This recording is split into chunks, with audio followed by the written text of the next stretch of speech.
Meu nome é Helena Duarte. E eu tinha 33 anos, quando minha mãe cancelou o meu casamento, sem sequer olhar nos meus olhos. Descobri da pior maneira possível.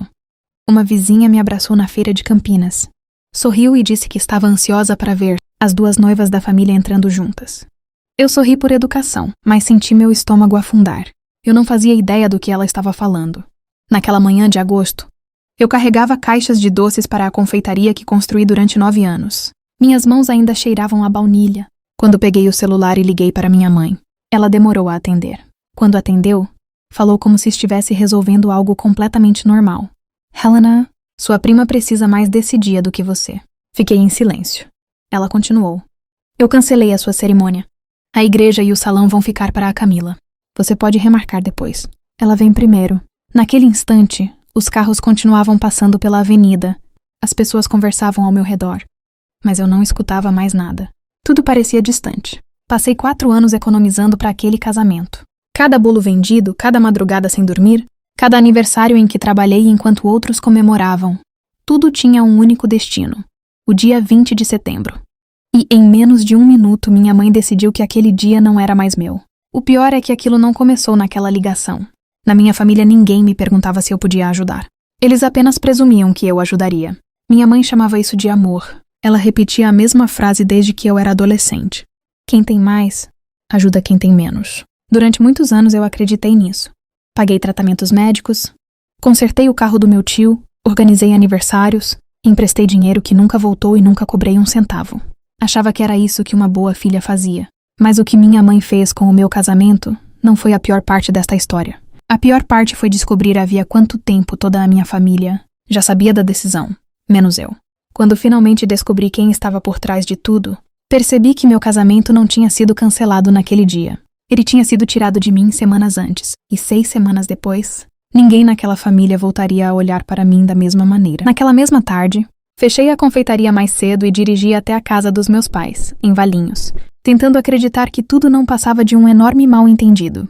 Minha mãe me recebeu com café recém-passado e um sorriso tranquilo, como se estivesse esperando apenas uma visita comum. Ela apontou para a cadeira da cozinha. Senta, filha. Você precisa enxergar isso como família.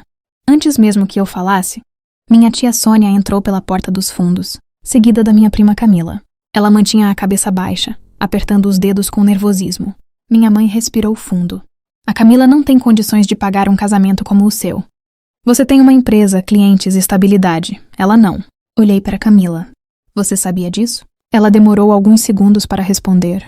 Eu achei que você tinha concordado. Foi naquele momento que percebi que alguém havia mentido para todos. Minha mãe já tinha contado uma história diferente para cada pessoa da família. Para uns eu tinha oferecido o salão. Para outros eu tinha decidido adiar o casamento por vontade própria. E para alguns, eu apenas queria fazer uma surpresa para a Camila. Enquanto eu tentava entender o tamanho daquilo, minha mãe abriu uma pasta cheia de papéis. Havia listas de convidados, mapas das mesas, orçamento do buffet e até provas dos convites. Tudo organizado. Tudo pronto. Tudo decidido sem que eu soubesse. Passei as páginas lentamente. Em cada folha, ficava mais claro que aquela decisão não tinha sido tomada naquela semana. Ela vinha sendo preparada havia mais de 1 mês. Minha mãe olhou para mim com absoluta calma. Agora não dá mais para voltar atrás. 120 pessoas já foram avisadas. Todo mundo está contando com você para entender. Meu pai permaneceu em silêncio, olhando para a própria xícara de café. Foi quando compreendi uma verdade dolorosa.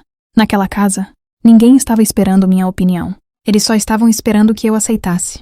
E pela primeira vez em muitos anos, saí dali sem prometer ajudar ninguém. Voltei para casa antes do anoitecer.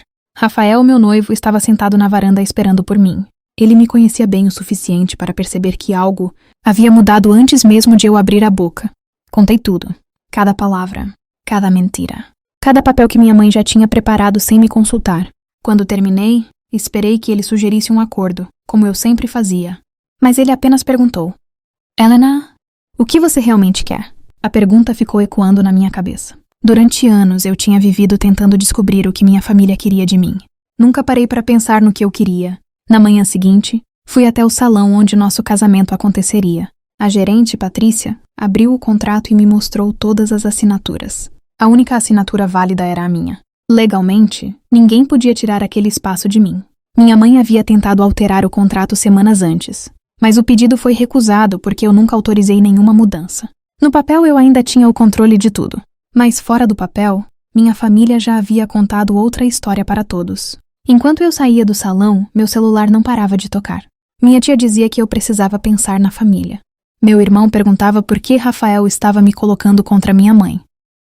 Primos que não falavam comigo havia anos começaram a enviar mensagens dizendo que eu estava sendo egoísta. Minha mãe não precisava discutir comigo. Ela fazia uma ligação, depois outra, e o resto da família fazia o trabalho por ela. Naquela noite, sentei sozinha na confeitaria. Abri um caderno antigo onde anotava todas as encomendas, desde o primeiro ano da empresa. Folheando aquelas páginas, encontrei muito mais do que receitas. Encontrei lembranças.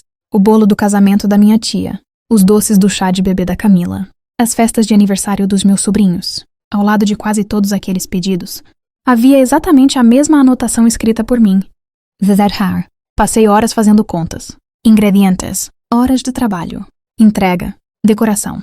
Quando terminei, olhei para o total.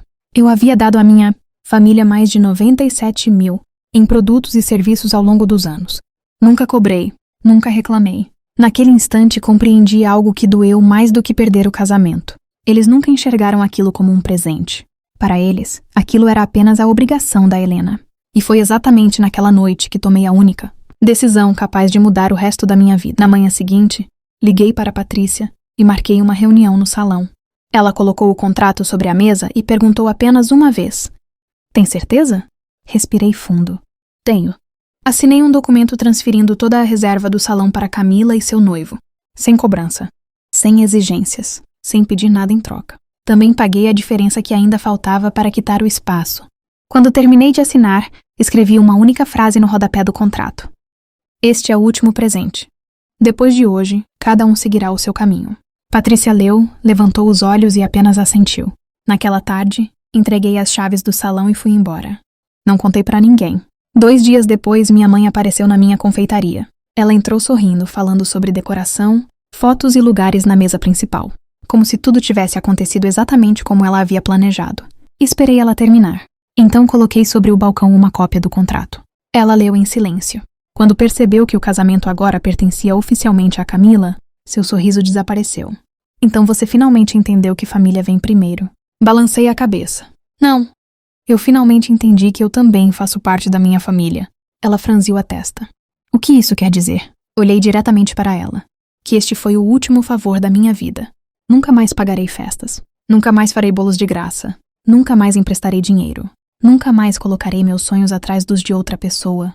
Minha mãe ficou alguns segundos sem dizer uma palavra. Depois perguntou: "Então é isso? Você vai abandonar sua própria família?" Sorri pela primeira vez em semanas. "Não, eu só parei de abandonar a mim mesma." 6 semanas depois, Camila se casou naquele salão. Eu não estava lá. Na mesma manhã, Rafael e eu trocávamos alianças em uma pequena pousada na Serra da Mantiqueira, cercados apenas por 2 testemunhas e pelo silêncio que sempre sonhamos. Meses depois, Camila apareceu na confeitaria para pagar o primeiro pedido que fez como cliente. Ela insistiu em pagar o preço completo. Sorri e entreguei a nota fiscal. Porque naquele dia, ela finalmente entendeu o que minha mãe jamais conseguiu compreender. Amor é um presente quando pode ser oferecido. Quando passa a ser uma obrigação, deixa de ser amor e vira dívida. E eu nunca mais aceitei viver devendo a felicidade que era minha por direito.